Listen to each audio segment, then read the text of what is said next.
the layer by layer poetic features for Psalm 2. Our goal is to reveal the distinctive beauty and power of the original text of Psalm 2 as the next best thing to knowing Hebrew yourself. Our three features are where heaven and earth meet, think again, and blurring of identities. We'll begin with where heaven and earth meet. There are three places mentioned in this psalm. The first section of the psalm, verses 1 to 3, is about the kings of earth.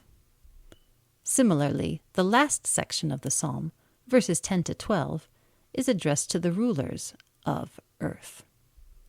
The second section, verses 4 to 6, is about the Lord, who is referred to as the one who rules in the heavens. Verse 6 introduces the speaker of the third section, verses 7 to 9, as the anointed king who is on Zion, the Lord's holy mountain, the meeting place between heaven and earth. So we see that the poetic movement of the psalm is from earth up to heaven, and then downward to earth again by means of the mountain, Mount Zion. This language of heaven and earth causes the psalm to take on the character of a cosmic drama. The kings of the earth rebel against the ruler of heaven. He is not impressed, and he responds by mocking them. At the center of the conflict is Mount Zion, the meeting place between heaven and earth. This is the place where the Lord's heavenly rule comes to bear on earth, the place where the Lord's anointed ruler is placed as king. The earthly kings are summoned to submit to God's king on Zion, and thereby submit to the king of heaven. The connection between God's king on Zion and the king of heaven himself is the topic of the third poetic feature, which we'll look at in a minute. We'll move now to our second poetic feature. Think again. Psalm 2 makes strong connections of sound between the first and last sections, with many shared letters, and often shared sounds. Several of these cases of sound repetition in the psalm suggest a reversal of the actions of the rebellious kings. Instead of plotting rebellion against the Lord and his anointed king, the psalm urges submission and obedience instead. Let's look at several of these instances of sound repetition. The first pair of shared sounds we find are in verses 1 and 11. Mutter, in verse 1, Yehgu, shares letters with rejoice in verse 11, V'gilu. Conspired, in verse 2, Nosadu, shares two root letters with accept discipline in verse 10, Hivasaru. These two words are also the only two occurrences in this psalm of a particular Hebrew verb stem, which also makes them stand out together.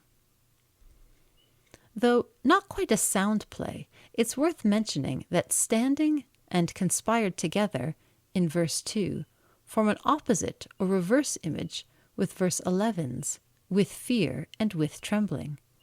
We'll look at this in more detail shortly. Bonds, in verse 3, Mosaroth, also share sounds with accept discipline in verse 10, Hivasaru. Depending on how it is vocalized, the letters Memvav Samach Resh can mean bond or discipline. The rebellious cry, "Let us throw off!" in verse 3, V'nashlicha, is echoed in terms of sound in the Hebrew by the later caution, "Be wise," haskilu. These two Hebrew words share many of the same letters. These words also form a set of the only two occurrences of another particular Hebrew verb stem. And finally, ropes in verse 3, avoth, shares letters with serve in verse 11, ivdu. When all these connections are seen together, they show a poetic reversal of actions on the part of the rebellious kings. The psalmist is urging these kings, to do exactly the opposite of what they were doing. Instead of foolishly throwing off the Lord and the anointed king's authority, the rebel kings should recognize the validity of the authority that the Lord has given his king. Instead of conspiring and plotting to rebel, the rebels should accept whatever discipline comes from the Lord and his king. Instead of casting off the Lord and his king's authority, literally the ropes, the kings should remain figuratively bound to this authority. In verse 2, standing firmly and conspiring together, which literally means established, these two words bring to mind the image of a secure structure or building. But instead of being secure in their false pride and opposing the Lord and his kings, the rebels should serve the Lord with fear, trembling, and humble submission. And instead of muttering emptiness, using their voices for vain plans, the kings are urged to use them for rejoicing. We'll move now to the third poetic feature, blurring of identities. When Psalm 2 talks about the human king God places on the throne on Mount Zion, it uses language that is usually reserved for talking about God himself. Who is this king who is crushing nations with an iron scepter, becoming angry and acting as a refuge for others? Is it God, or is it this human king on Zion? The identity of the two becomes blurred in this psalm. As the psalm comes to a close, the identity of the main agent, or main character of the psalm, becomes less clear. When we see this phrase in verse 8, the ends of the earth, in other parts of Scripture, it's almost exclusively used when talking about God's activity. Verse 9 mentions an iron scepter. In the ancient Near East, iron was thought of as unbreakable. This iron imagery might suggest the king's eternal rule, or it might suggest the king's total and complete domination. Either way, the qualities that this unbreakableness suggests are difficult to say about a mere human being.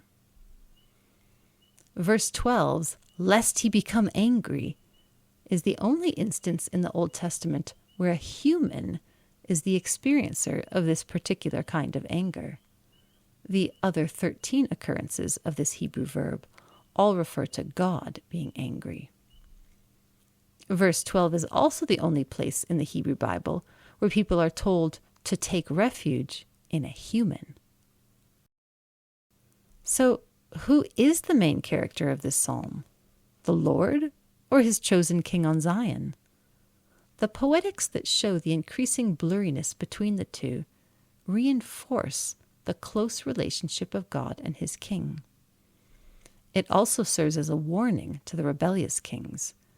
When you oppose the king of Israel, an encounter with God is inevitable. This has been the Poetic Features video for Psalm 2, in which we explore the natively Hebrew poetic nature of the psalm. The three features we've discussed are where heaven and earth meet, think again, and the blurring of identities.